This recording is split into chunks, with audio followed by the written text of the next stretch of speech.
I didn't scream. I didn't throw anything. I just stood in my own kitchen, in the house I'd paid for with 40 years of work, and I watched my son-in-law pour himself another cup of my coffee like I wasn't even there. That was the moment I knew, not the moment I acted, that came later, but that was the moment I knew exactly what I was going to do. My name is Eloise.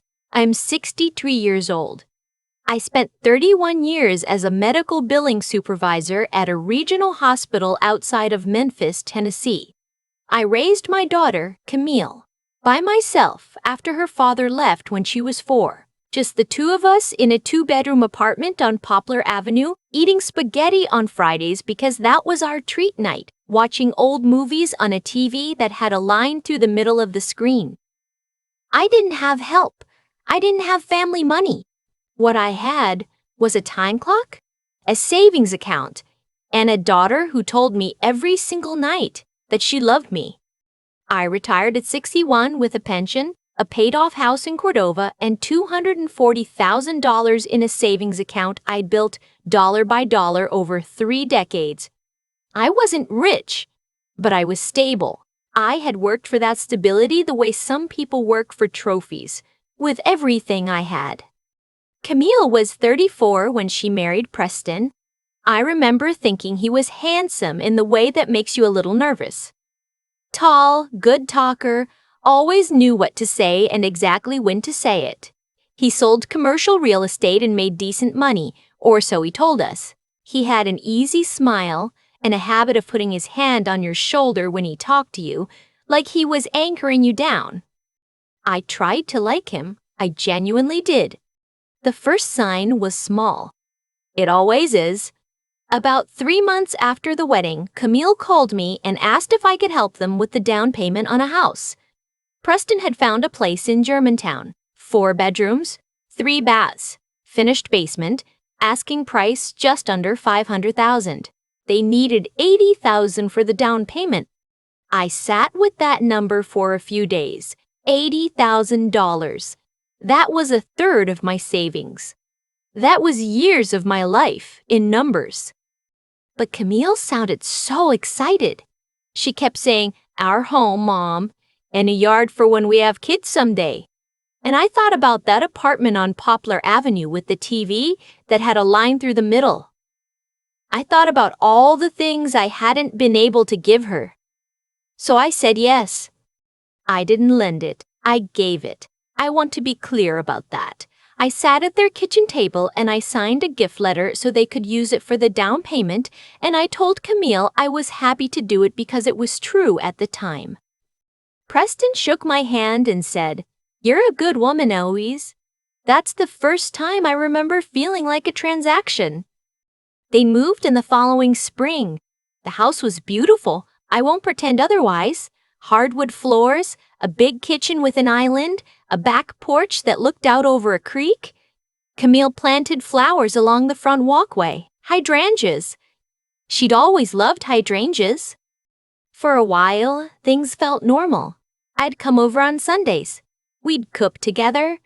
Preston would watch football and occasionally wander into the kitchen to taste things and offer opinions no one had asked for. I told myself that was just how he was. Harmless. Then the requests started again.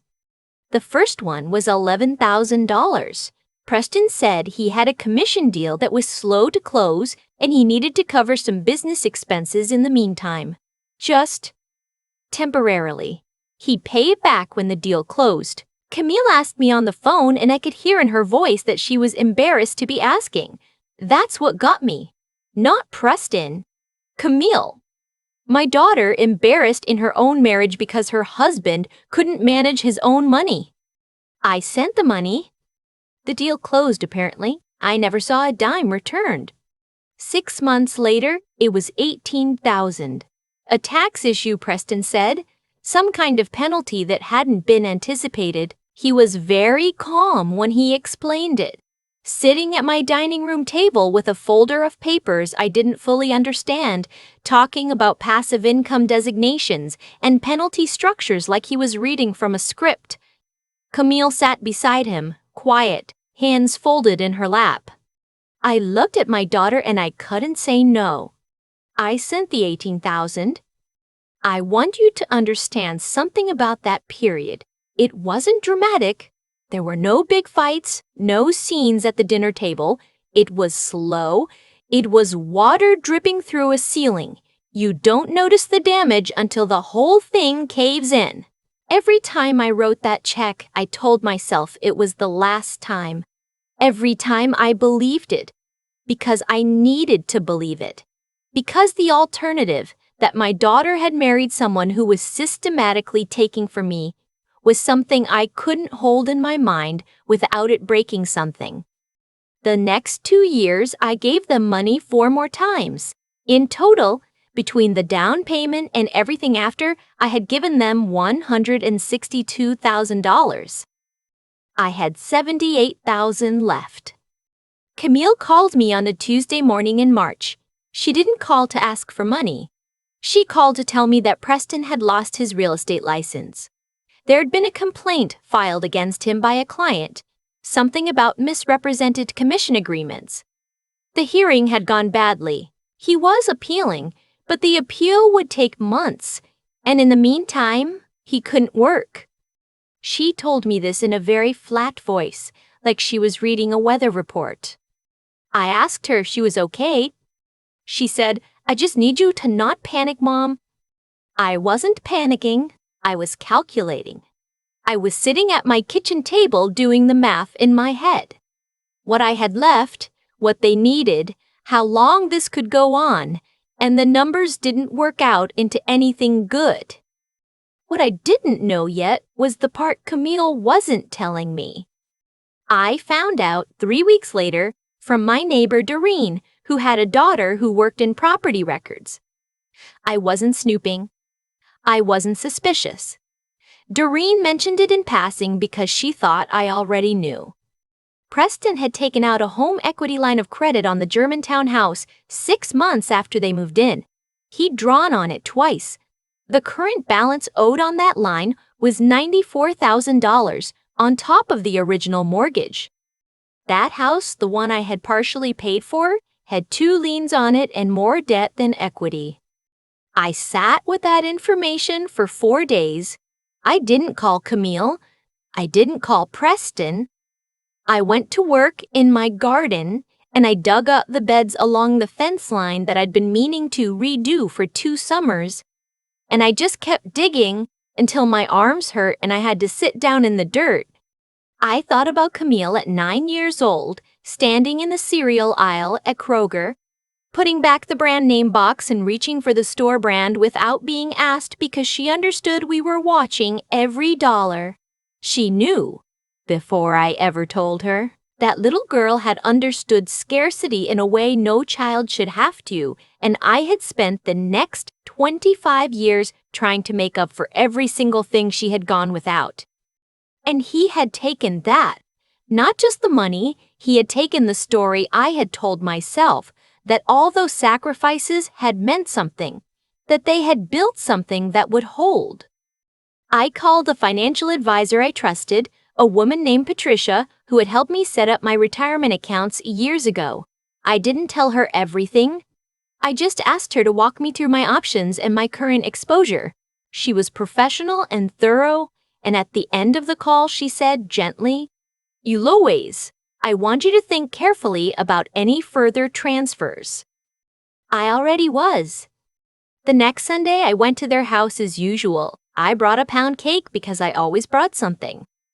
Preston was in the living room, shoes off, watching a game. He barely looked up when I walked in. Camille was in the kitchen.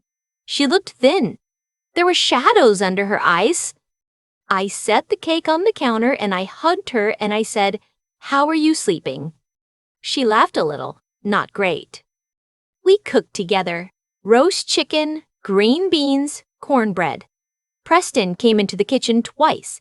The first time was to check the score on the kitchen TV. The second time, he lifted the lid off the pot, took a green bean with his fingers and said, "Needs more salt," and walked back out. Camille didn't react. That scared me more than anything else about that afternoon. The fact that she didn't react. She had stopped reacting. She had accommodated herself to him the way water accommodates the shape of its container, and she didn't even know she was doing it. After dinner, after the dishes, I was getting my coat from the front closet when Preston came and stood in the doorway of the hallway. Not Camille, Preston. He had his arms crossed. He said, "We're probably going to need some help again soon, with the appeal costs." Just like that. Not a question, not an apology, a statement. I looked at him for a long moment. He looked back at me the way people look at ATMs, with a kind of impatient expectation, like the machine is taking too long. I said, "I'll think about it." He said, "We're in a tough spot, Eloise. You know that." I said, "I know," and I put my coat on and I kissed Camille goodbye and I drove home. I did not think about it. I had already decided. I just needed some time to do it right. The first call I made was to a real estate attorney, not a family friend, not someone who would try to counsel me toward reconciliation, an actual attorney who specialized in property and estate matters. Her name was Miss Harding. She was in her 50s and she had the kind of voice that didn't waste syllables. I told her everything. I brought the paperwork, the gift letter, the bank records, the transaction history. She listened without interrupting, and then she was quiet for a moment, and then she said, "You are under no legal obligation to give them anything further. And I want to clarify something. That gift letter means that money is gone. Legally, it was a gift." I told her I knew. She said, "What do you want to do?" I said I wanted to protect what I had left, and I wanted to make sure that if something happened to me, my assets went where I intended them to go, and not into a house that already had 2 liens on it. We spent 2 sessions going through everything: my will, which I hadn't updated in 11 years, my beneficiary designations, my accounts, what I had left and how to structure it so that my intentions were legally clear and not subject to challenge. The new will took 3 weeks to finalize. I signed it on a Wednesday afternoon in Ms. Harding's office, with 2 witnesses and a notary. I did not cry. I did not waver. I drove home and made myself a cup of tea and sat on my back porch and watched the light change over the yard I had tended for 12 years. What the new will said, in plain terms, was this: Camille would inherit my house and my personal property. But my financial accounts, what remained of them, would go directly into a trust administered by Patricia, my financial advisor, to be used for Camille's direct, personal expenses only. Housing, medical care, education. Not joint debts, not a husband's legal fees, not a business that had already collapsed once. There was also a letter, not a legal document, just a letter written in my own hand that would be given to Camille at the time of my passing, explaining my reasoning in full. I wrote it over 4 drafts. The last draft was 3 pages. I told her I loved her in the first line, and I told her I loved her in the last line, and everything in between was the truth, as clearly and as kindly as I could say it. But I wasn't done. The part that Preston never anticipated, the part that I had spent 3 weeks quietly setting in motion while he sat in that living room watching football, was the other call I made. I called Adult Protective Services. Not because I thought Camille was in physical danger, but because I had done some reading at night on my laptop about financial exploitation of older adults. And what I read had described my last 2 years with a precision that made me sit very still in my chair. The pattern, the repeated requests, the minimization, the isolation of the elder from financial information, the controlled environment during conversations about money. The way the spouse had always been present, always the one who explained, always the one who framed the need. I was 63. That was old enough. The APS caseworker who called me back was a calm woman who asked thoughtful questions and took detailed notes. She explained that my case involved what they classified as financial exploitation by a family member, and that while the money I had already given was largely unrecoverable, given the gift letter, she could document the pattern and connect me with additional legal resources. She also said something I have thought about every day since. She said, "A lot of people in your situation feel ashamed. I want you to know that the shame belongs to the person who did this, not to you." I had to set the phone down for a minute after that. The investigation that followed was not dramatic, at least not from where I was sitting. I was not in the room when Preston was contacted. I did not see his face when he realized what was happening. What I know is what Camille told me later, much later after things had settled, that he had come home one afternoon to find a letter from the state and that his first response had been to call me and I had not picked up. He called 6 times that evening. I did not pick up. Camille came to my house 3 days later. She came alone. She rang the doorbell instead of using her key, which told me she understood that something fundamental had shifted. I opened the door and she looked at me for a long moment and her eyes were red. But she wasn't crying right then. She said, "Mom." I said, "Come in, baby." We sat at my kitchen table with tea and I let her talk. She talked for a long time. She talked about feeling stuck and embarrassed and how she had known, somewhere underneath everything, that things weren't right, but she hadn't known how to say it out loud. She talked about the fights they'd had when she tried to ask about the money, how he'd always had an explanation, always made her feel like she was the one being unreasonable. She talked about the night she'd found the HELOC statement by accident and confronted him and he'd cried and she'd ended up comforting him. I listened to all of it. I did not say "I told you so." I did not remind her of every moment I had swallowed my concerns to keep the peace. I just let her talk until she was empty. Then I told her what I had done. Not all of it at once. The will revision first. Then the trust structure. Then the APS report. She went very quiet when I said APS. She said, "Mom, did you have to?" I said, "Yes." She looked at her hands. Then she looked at me. She said, "I think I've known for a long time." I reached across the table and I held her hands. They were cold. They have always run cold since she was a little girl. She used to tuck them under the dog when we had one. I said, "You did not do anything wrong." She said, "I should have protected you."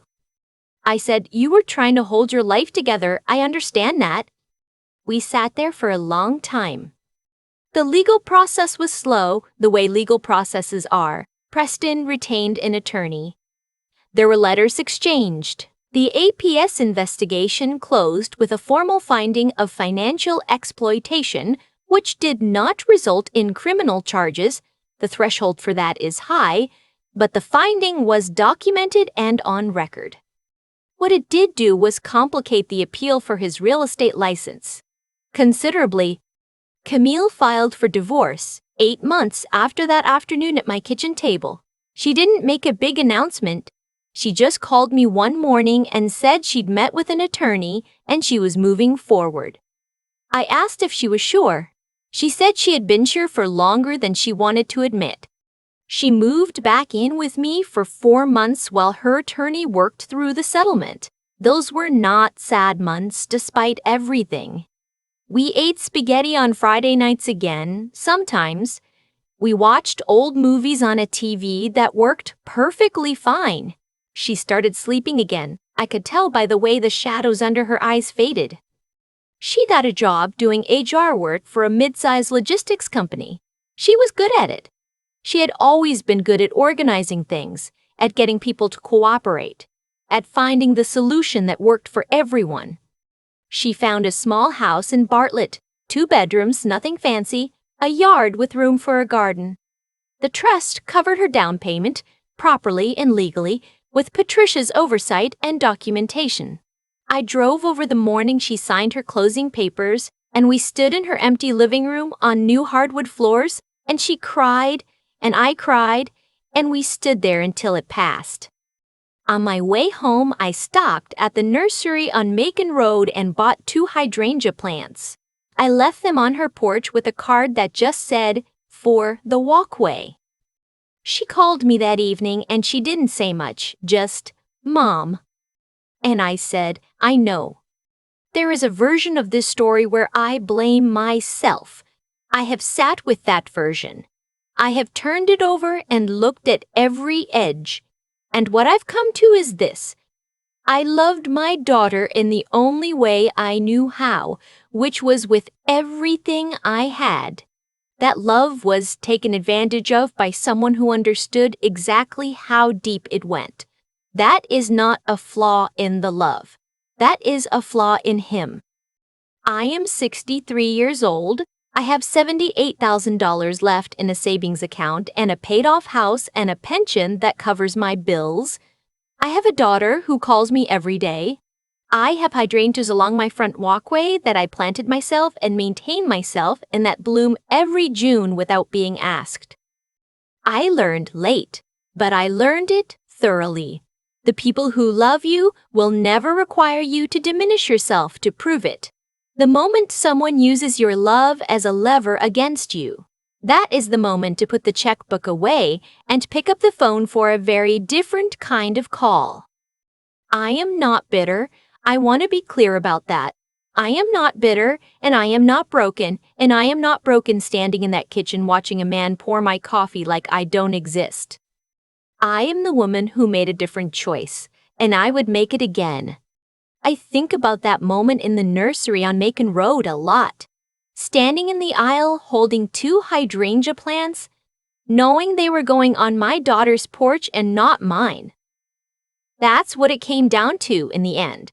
Not the money, not the legal documents, not the APS report. It came down to whether Camille would ever have a porch of her own again, whether the woman I had raised would get to come back to herself. The cause and the effect of this whole thing are so plain to me now, even though I couldn't see them clearly while I was living inside it. Preston didn't take for me in one dramatic moment. He took slowly, in small increments, the way rust works. You don't notice it until the thing you thought was solid just gives way. And I let him, not because I was foolish, but because every dollar I handed over felt like a dollar I was giving to Camille. He understood that.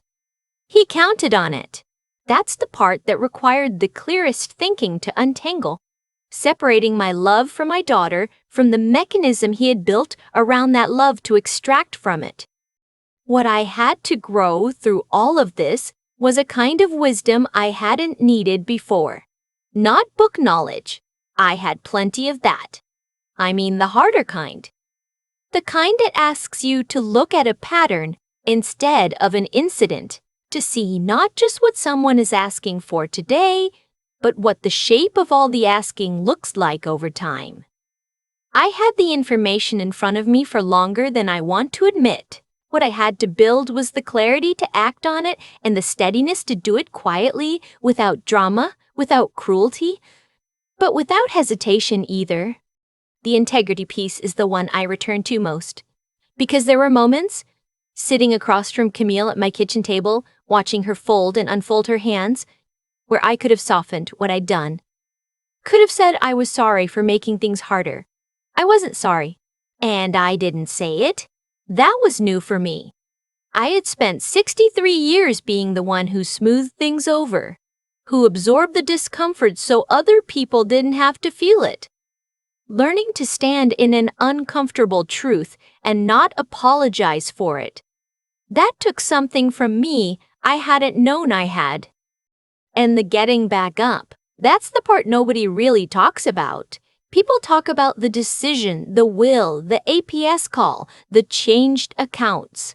What they don't talk about is the Tuesday morning 3 weeks later when you wake up and you're still 63 and your savings are down to $78,000 and your daughter is sleeping in your guest room and you have to decide again to keep going. That decision doesn't happen once. It happens every morning until one morning it just doesn't feel like a decision anymore. It just feels like living. Camille's hydrangeas bloomed last June.